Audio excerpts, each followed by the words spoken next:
नमस्कार भौजाई। नमस्कार भैया। का हाल चाल है? ठीक है भैया, अपन बताओ।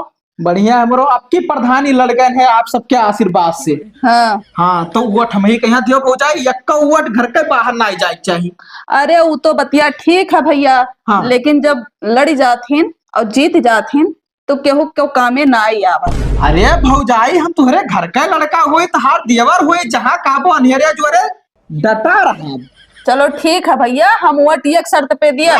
कौन शर्त है तू भौजाई बताओ, हम मैं हर शर्त माने के लिए हम मंजूर हैं। 2-4-10 हजार महीना बेग पड़ी। 2-4 हजार रुपया महीना? हाँ। बिल्कुल दाई दिया भाई, प्रधानी जी तारा कौन दिक्कत है। 10 हजार हमारे मेकअप में लागत है, वो देख पड़ी। हो दाई दिया भौजाई, तू काहे परेशान होती हो। 10 हजार हमारे कपड़ा में लागत है, वो देख पड़ी।